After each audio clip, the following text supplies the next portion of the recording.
बोलिए सदगुरुदेव की साहब।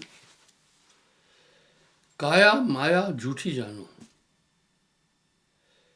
झूठा सकल पसारा जानो। इस शरीर में रहते हुए मनुष्य शरीर के धर्म का पालन करता है।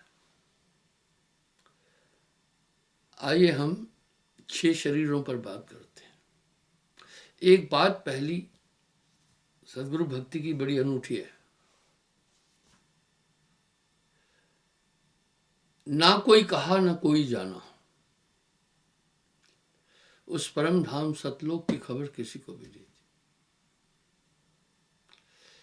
सभी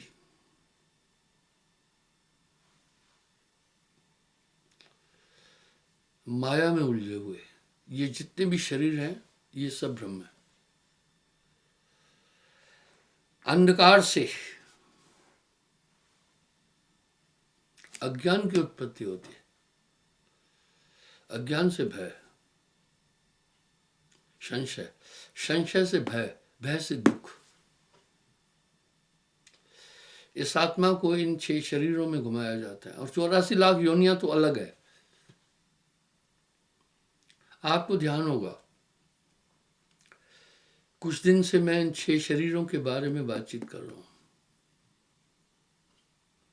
वहां भी सुख नहीं है। 10 दिशा में लागी आग, कहे कबीर कह जाइयो भाग।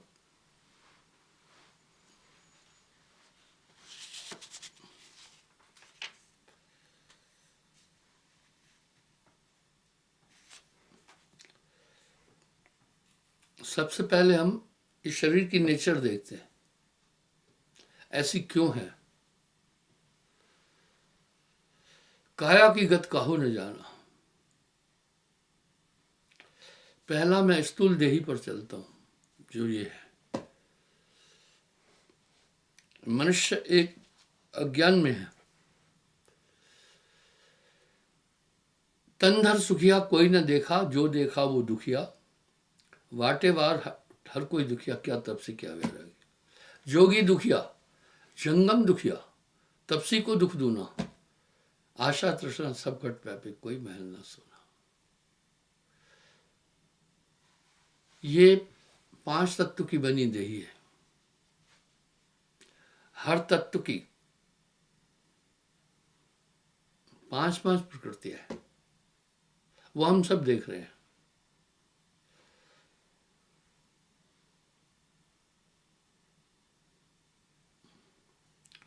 आकाश की प्रकृति है काम, क्रोध, लोभ, मोह, अहंकार। ये हमारी आत्मा के गुण नहीं है, शरीर के।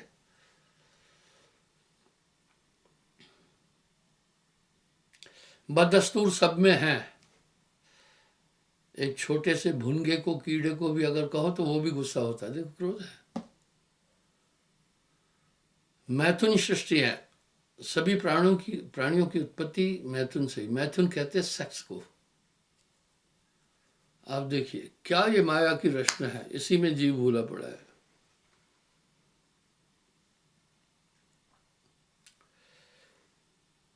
काम,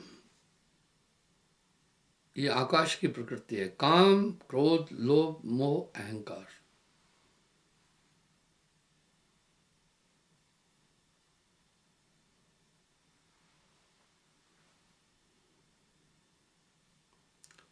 सब में है। विध्वंस यही काया मचा रही है।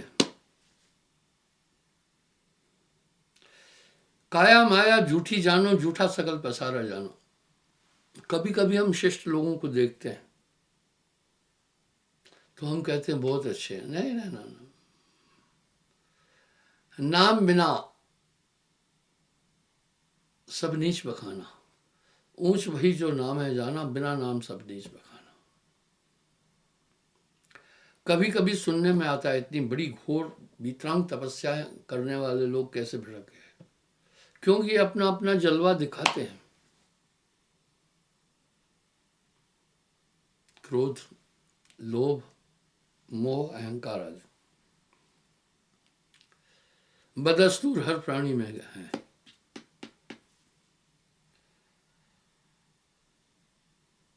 वायु की प्रकृति देखी, वायु तत्व के कारण है, यानी ये सब चीजें जो हम अपने जीवन में कर रहे हैं आत्मा नहीं है,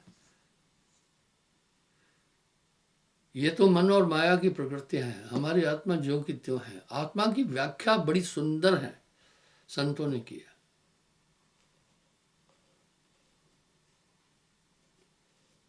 वायु की 5 प्रकृति है।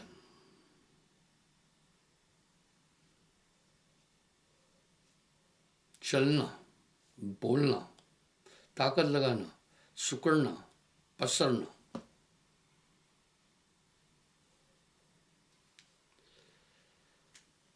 अग्नि की 5 प्रकृति है। देखो, सब चल रहे हैं, सब बोल रहे हैं, सब सुन रहे हैं, सब देख रहे हैं, सब पसर रहे हैं, सब सुकड़ रहे हैं। ये धर्म आत्मा का नहीं है। क्यों नहीं आदमी समझ रहा है? अंदर शैतानी ताकतें उसको आत्म रूप तक जाने में बाधा डालती है।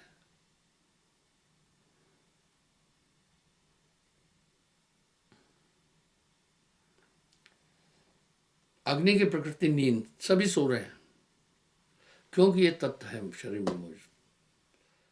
भूख, प्यास, आलस्य, सब कहते हैं भैया मुझे आराम करने दो। भूख सबको लग रही है, प्यास सबको लग रही है।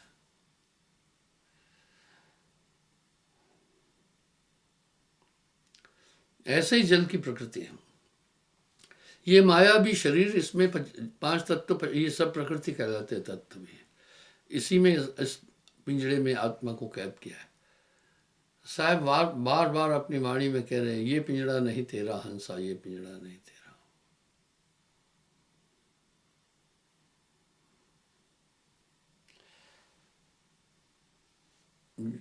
जल की प्रकृति रक्त, पसीना, थूक, मूत, बीर्ज। यही सिस्टम पूरे जीवों में। चींटी के अंदर भी, चींटे के अंदर भी बीर्ज है। मैथुन क्रिया से चींटी के अंदर वो प्रेषित करता है, वो वैसे ही कंसीव कर लेती है और अंडे दे देती है। ये देखिए, पूरे प्राणी इसी में फंसे हैं। तभी तो साहब कह रहे ये पिंजड़ा नहीं तेरा हंसा, ये पिंजड़ा नहीं तेरा। नानक देव जी ने क्या सुंदर फरमाया, 5 तत्व को तन रचो, जान हो चतुर सुजान, इनमें कछ साचो नहीं, ये नानक साची मान। यही पृथ्वी तत्व की प्रकृति। हार्ड, मांस, नाड़ी, चाम, रोम, रंग पीला। अब ये 6 शरीर भी, पहला मैंने इस शरीर की व्याख्या कर दी। 5 तत्व का, 5 तत्व का पूतरा मनुष्य, इसका नाम।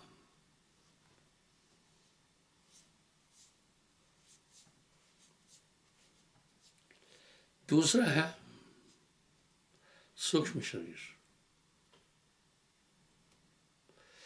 ये हमें निद्रावस्था में प्राप्त होता है। हर एक आदमी सो रहा है, देखो सपना देख रहा है। सपने में कौन सा सुख है? सभी अवस्थाएं कष्टकारी है, सभी शरीर कष्टकारी है।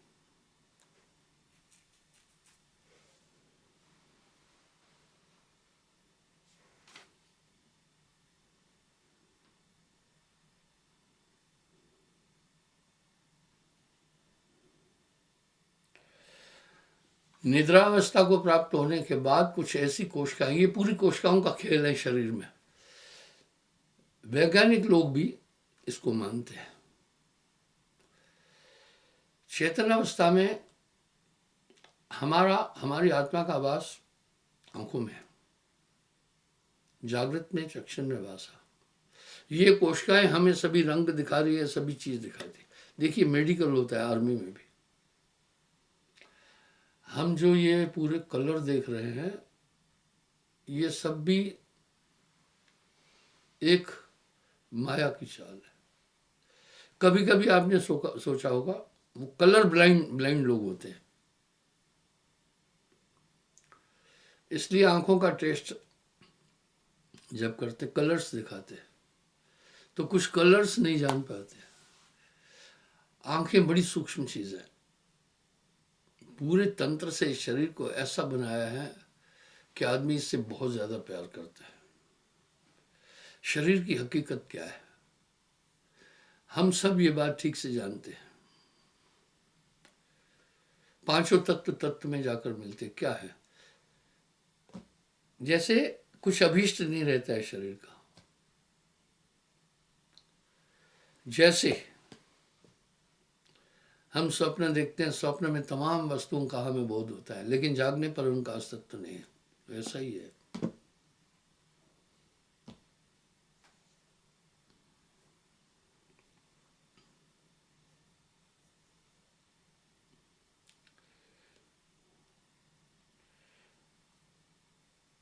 इसी तरह स्थूल सूक्ष्म कारण महाकारण ज्ञान विज्ञान देही।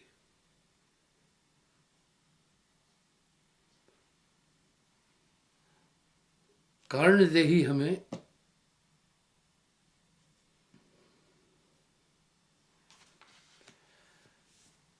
ये सुसुप्ति अवस्था में प्राप्त होती है। वो उस समय हमारी चेतना एक ऐसे स्थान पर पहुंच जाती है, बहुत कम ज्ञान, अभी से 1000 गुना कम ज्ञान होता है।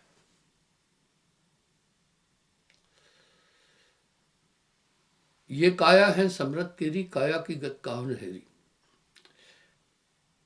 1000 गुना कम ज्ञान होता है और आदमी इनमें चला जाता है, पता नहीं चलता है। पता नहीं चलता। कारण देही में भी जाते हैं। कई बार आपने देखा होगा, इसको दूसरे शब्दों में कहते हैं घोर निद्रा। इसको गहरी नींद भी कहते हैं। और ये कभी कभी आती है। कोशिकाओं का पूरा खेल है। हमारी स्थूल कोशिकाएं थक जाती हैं जल्दी, इनकी वैलिडिटी लंबी नहीं है, इसलिए रोज हम सो रहे हैं ताकि इन कोशिकाओं को आराम मिले। जब हम सो जाते हैं तब निद्रावस्था में हमारी सूक्ष्म कोशिकाएं जाग जाती है, वो काम करने लगती है। जैसे आप जागृत अवस्था में काफी काम कर रहे हैं, देख रहे हैं, सुन रहे हैं, समझ रहे हैं, बाकी सब चीज, तो सेल जो है शरीर के बहुत कोमल है, थक जाता है आदमी। जब ये सो जाता है तो स्वप्न दिखाने वाली कोशिकाएं जग जाती है, कारण शरीर की कोशिकाएं जग जाती है। अभी वो क्या कर रही है, वो आराम कर रही है। इस बात को बहुत कम डॉक्टर समझते हैं। बड़ी कॉम्प्लिकेसी है मनुष्य तन में, बड़ा क्रिटिकल है। तभी तो साहब कह रहे हैं ये काया है समृत तेरी, काया की गत काहन हेरी, शिव गोरख सो पार न पाए, और जीव की कौन चलाए।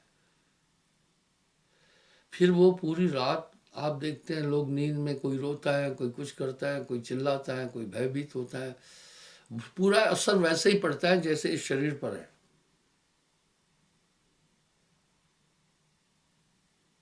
रात भर वो कोशिकाएं काम करके फिर कहती है हमने अभी काम नहीं करना है, थक जाती है।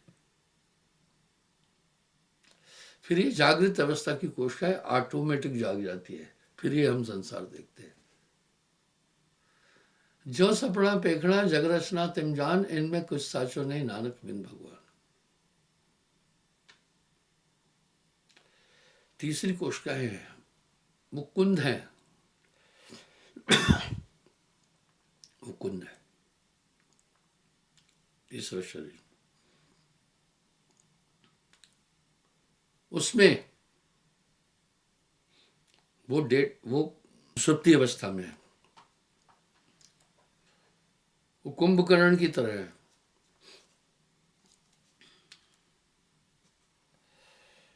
कुंभकर्ण को जो वरदान दिया, वो कहा मांगा 6 महीने सूंघ, एक दिन जागू। पता है क्या किया था फिर? ब्रह्मा जी ने उसकी कोशिकाओं को इस तरह का बना दिया कि जो जागने वाली कोशिकाएं हैं उनको सुसुप्ति में ले गए और सुसुप्ति अवस्था को क्रिएट कर दिया। इसलिए कुंभकर्ण को जगाने के लिए लोग ढोल कूटते थे, वो करते थे, शरीर पर हाथी चलते थे। आपने सीरियलों में भी देखा होगा। यहां तक उसके कान में खड़े होकर के नगाड़ा कूटते थे।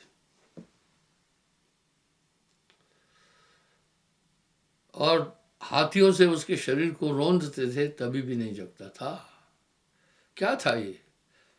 विद्वान लोग नहीं जानते उसको। सुसुप्ति अवस्था में कर दिया उसको।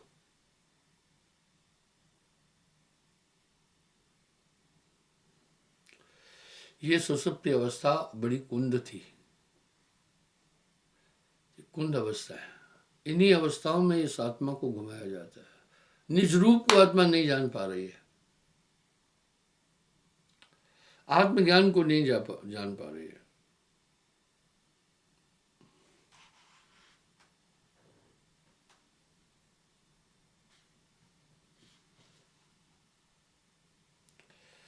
ये जीव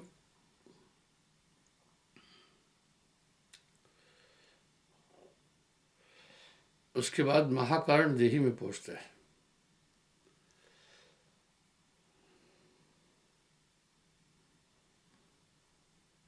इसमें योगी लोग भी पहुंच जाते हैं। पूरे शरीर से अपनी चेतना को समेटकर आज्ञा चक्र में रखते हैं। इसकी विधि है चक्र भेदन, चक्र शोधन आदि। वहां पहुंच करके ये सभी अवस्थाओं को सीज कर देते हैं, इवन श्वास को भी। कभी कभी आपने देखा होगा कुछ महात्मा भूमि समाधि लिए 2-3 दिन की, वो ये बात है। उसमें सिद्धियां प्राप्त होती है। अभी से 1000 गुना ज्यादा चेतना होती है।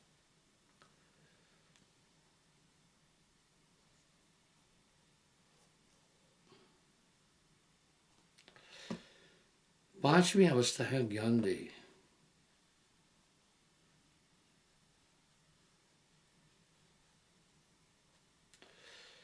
इसको ब्रह्मज्ञानी लोग प्राप्त कर देते हैं।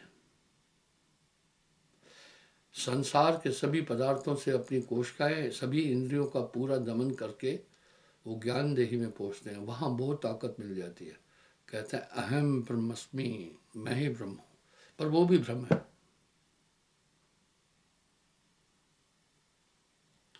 ये भी मन और माया की अवस्था है। इस तरह जितने भी शरीर हैं अलग अलग किस्म से बनाए गए और आदमी को इस ब्रह्म में डुबाया गया है। ये सब माया है। छठी देवी है विज्ञान देही।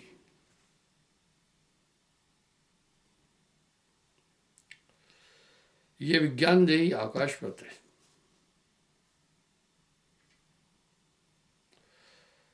नहीं उपजे नहीं विंशे, इसको योगेश्वर लोग प्राप्त करते हैं।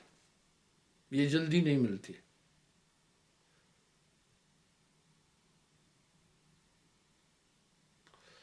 कथाओं में, सीरियल में जो ये बना रहे हैं धार्मिक सीरियल, उन्हें कुछ भी अध्यात्म का ज्ञान नहीं है। मैं किसी को अपमानित नहीं कर रहा हूं। जब सीता जी का हरण हुआ तो गिद्धराज के पास पहुंचे कि वो 80 योजन तक देखता है। एक योजन में 4 कोस यानी 8 मील है। 8 मील is equal to 12 point some kilometre. 80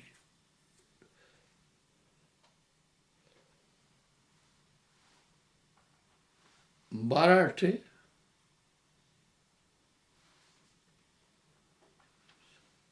96, 960 kilometre दूर तक देख सकती हैं गिद्ध। कभी कभी आप आसमान में ऊपर देखते हैं गिद्धे बहुत धीरे धीरे यूं मंडरा रही, बहुत हाइट पर जाकर। वो क्या करती है, देखती है कहाँ कोई जीव मर गया है। देखने के बाद मार्क वो टेस्ट कर लेती है। दिल्ली में अगर 960 किलोमीटर यहाँ से ग्वालियर है, जम्मू से, अगर ग्वालियर में कोई भैंस मर गई है तो गिद्ध यहाँ से देख लेती है। वो ऐसे कैसे देखती है, उसकी आंखों में लेंस है ऐसे, फिर अपनी पूरी बरादरी को लेकर के उधर जाती है और वहां भैंस को खा लेती।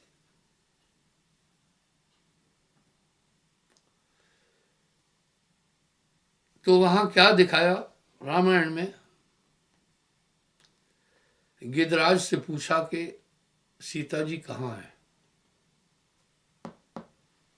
गिद्धराज पेड़ के नीचे बैठ करके बोला कि अशोक वाटिका में। देखिए, ये भ्रमित करने वाला हिसाब था। गिद्धराज पेड़ के नीचे बैठकर नहीं बताता है, ऊपर जाकर के तब उस अपने चक्षु से वो एरिया देखता है। संयोग से मैंने वो सीरियल देखा था, हालांकि मैं पूरा रामायण सीरियल नहीं देख पाया, मुझे टाइम नहीं मिला। इसी तरह कई धार्मिक सीरियल देखता हूँ, उसमें लोगों ने अपनी धक्कम धुक्की मिला रखी हुई है, इससे समाज भ्रमित हो जाता है। अब वो गिद्धराज पेड़ के नीचे बैठकर आंख यूं करके फिर उसको बोलता है अशोक वाटिका में। नहीं, ऐसा ही हम सेना में भी करते हैं। बड़े बड़े ऊंचे टावर आईबी पर लगे हैं, इंटरनेशनल बाउंड्री पर, बहुत ऊंचे ऊंचे, उस पर सेंट्री ड्यूटी देते हैं बारी बारी।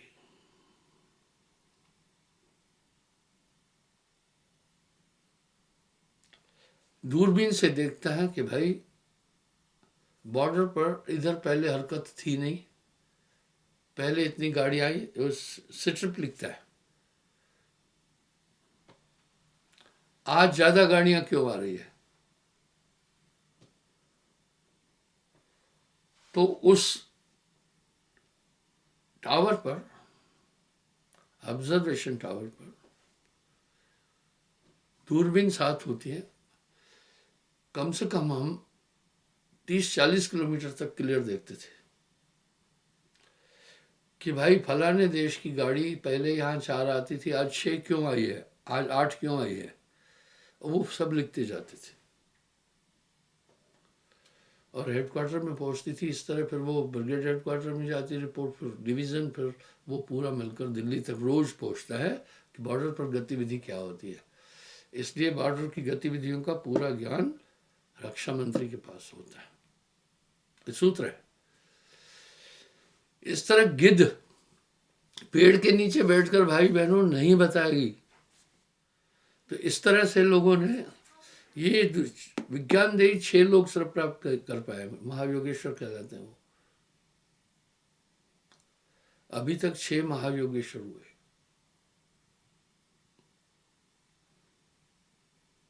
प्रथम शिवजी, दत्तात्रेय, सुखदेव, राजा जनक, योगेश्वर भगवान कृष्ण और गोरखनाथ जी, वो विज्ञान देही की प्राप्त करते हैं। अब संत आगे साहब क्या कह रहे हैं आप सुनिए, इससे आगे कोई ना गए हो।